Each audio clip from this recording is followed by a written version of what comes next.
Hello friend, welcome to my channel. तो आज हम करने जा रहे हैं क्लास 9th का चैप्टर नंबर 4 संस्थाओं का कामकाज। तो इस वीडियो पूरी देखना, आपको ये चैप्टर पूरा अच्छे से समझ में आ जाएगा। ऊपर सबसे पहले परिचय दिया हुआ है, अगर आप पढ़ना चाहते हैं तो इसको पढ़ सकते हैं। उसके बाद मैं यहाँ से शुरू करता हूँ कि प्रमुख नीतिगत फैसले कैसे किए जाते हैं। जो फैसले किए जाते हैं वो कौन करता है, आखिरकार फैसले लेने वाला है कौन, कौन हमारे फैसले लेता है। तो सबसे पहले एक सरकारी आदेश 13 अगस्त 1990 के दिन भारत सरकार ने एक आदेश जारी किया। क्या था आदेश?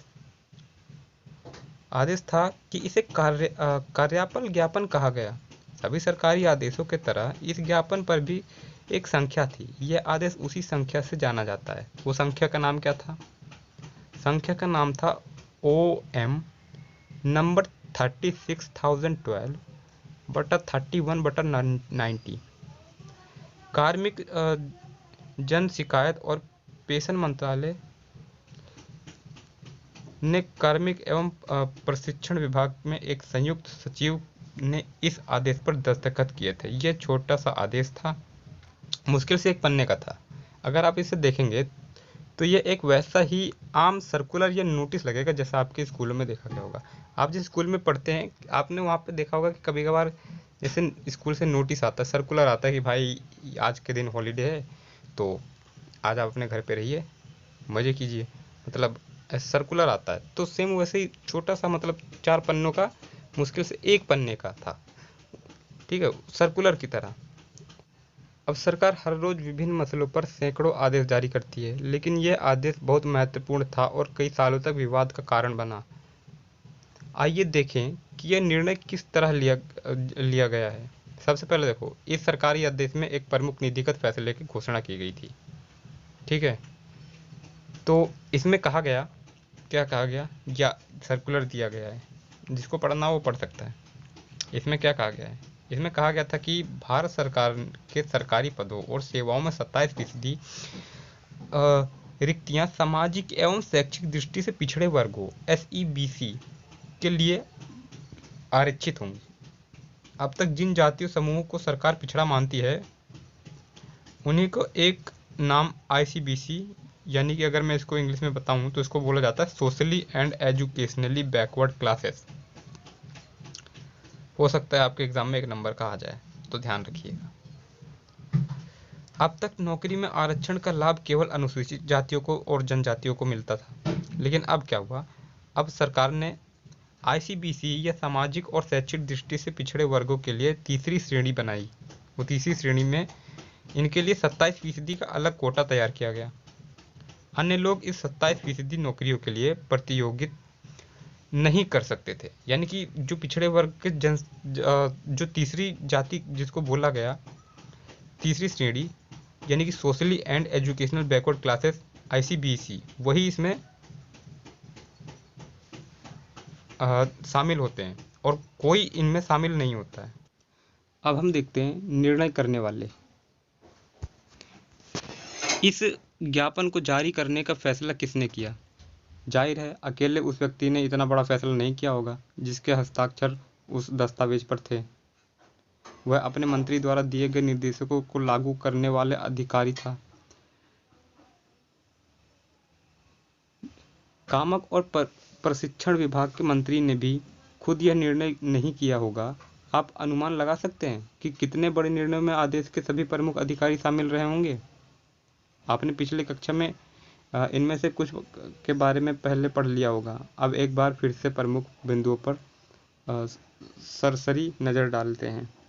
तो वो पिछले कक्षा में जो भी दिया हुआ था ना, अब वो हम इसमें बताएगा।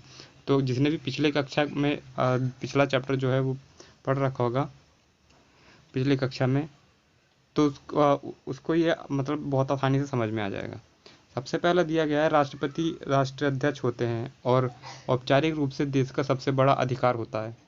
दूसरा क्या दिया हुआ है? दूसरा दिया हुआ है कि प्रधानमंत्री सरकार का प्रमुख होता है और दरअसल सरकार की ओर से अधिकांश अधिकारों का इस्तेमाल वही करता है। बिल्कुल सही। और फोर्थ पॉइंट इसमें दिया हुआ है प्रधानमंत्री की सिफारिश पर राष्ट्रपति मंत्रियों को नियुक्त करता है।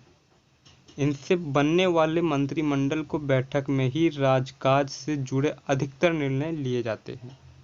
संसद में राष्ट्रीय और 2 सदन होते हैं, ठीक है, लोकसभा और राज्यसभा। जैसे कि आप सभी को पता है कि संसद में कितने सदन होते हैं, 2 सदन होते हैं, लोकसभा और राज्यसभा। प्रधानमंत्री को लोकसभा के सदस्यों में बहुमत का समर्थन हासिल होता है, मतलब हासिल होना जरूरी है, तभी वो मतलब प्रधानमंत्री कहलाया जा सकता है। तो क्या कार्यालय ज्ञापन के फैसले के मामले में ये सब शामिल थे? इसके बारे में पता करते हैं। यह आपको दिया हुआ है, खुद करें खुद सीखें।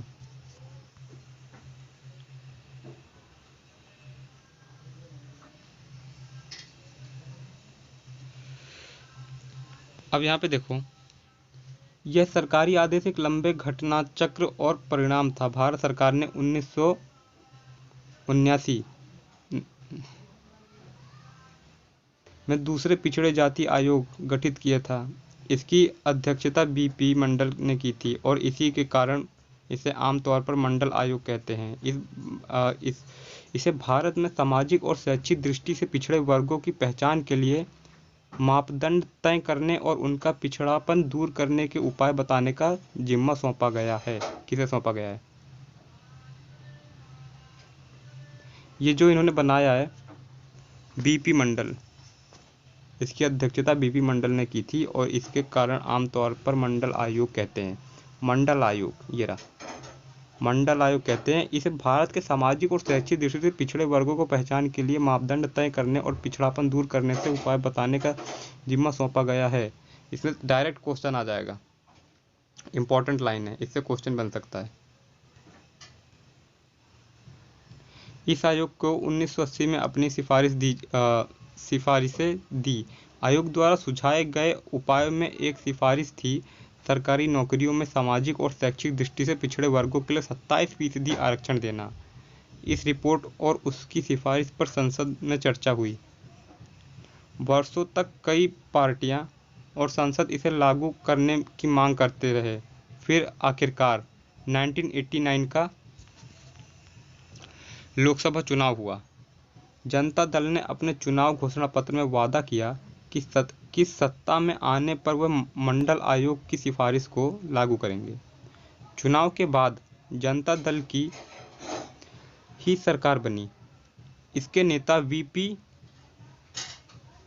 डक्स मंत्री बने। इसके बाद कई घटनाएं हुई।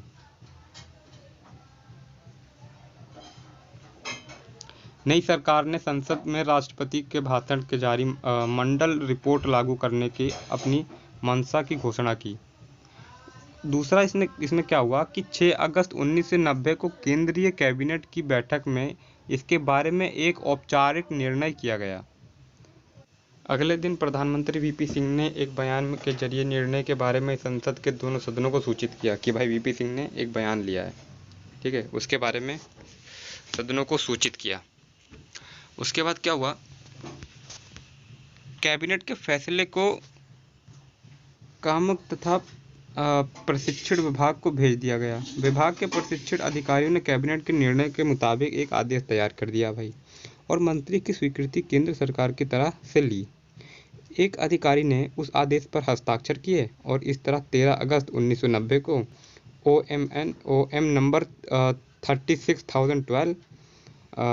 3190 तैयार हो गया। उसके बाद अगले कुछ महीनों तक यह देश का सबसे ज़्यादा चर्चित मुद्दा बना रहा। सभी अखबार और पत्रिकाओं के इस मुद्दे पर तरह तरह के विचार आए, बहस चली। इसके चलते कई प्रदर्शन और जवाबी प्रदर्शन हुए। इनमें से कुछ हिंसक भी थे। इससे नौकरियों के हजारों अवसर प्रभावित होने वाले थे। इसलिए लोगों की प्रतिक्रियाएं बहुत तीखी भी, और कुछ लोगों का मानना था कि भारत में विभिन्न जातियों के बीच असमानता के कारण ही नौकरियों में आरक्षण जरूरी है।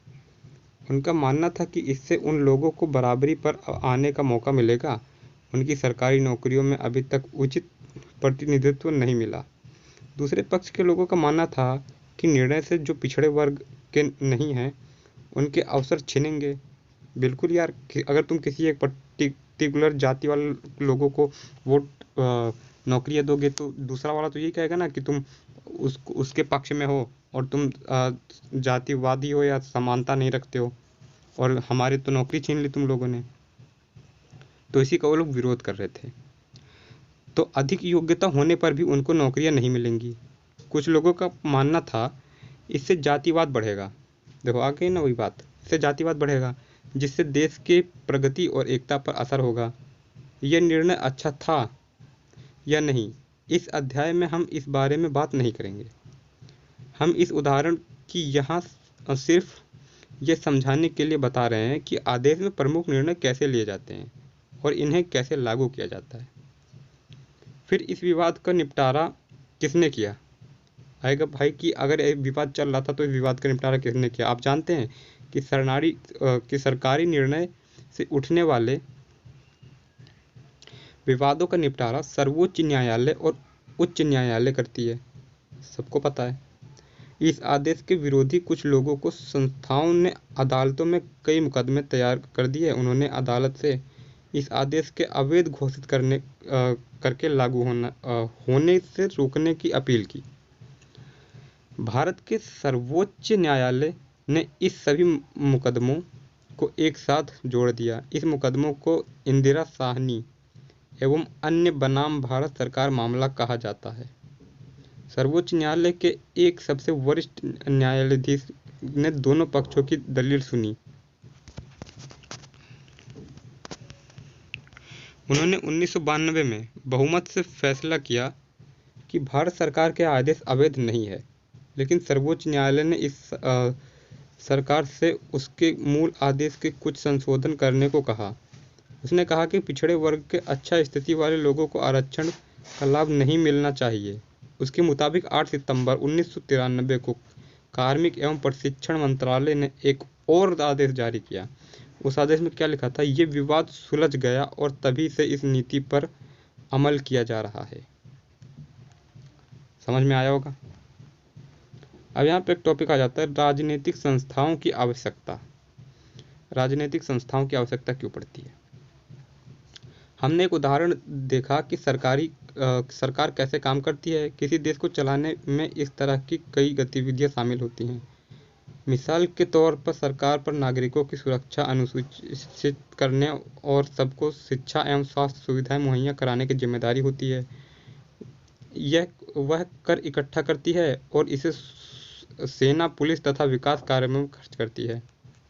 वह विभिन्न कल्याणकारी योजना बनाकर उन्हें लागू करती है। कुछ व्यक्तियों को इस गतिविधियों को चलने के लिए फैसला करना होता है, ठीक है, और कुछ लोगों को इन्हें लागू करना होता है।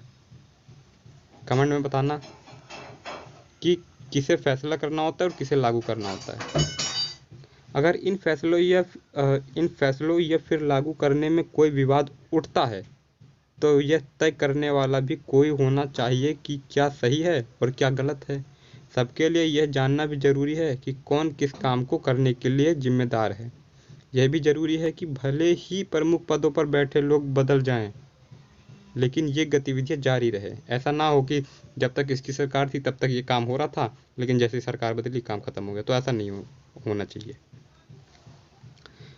लिहाजा सभी आधुनिक लोकतांत्रिक देशों ने इस कामों को देखने के लिए विभिन्न संस्थाएं की गई।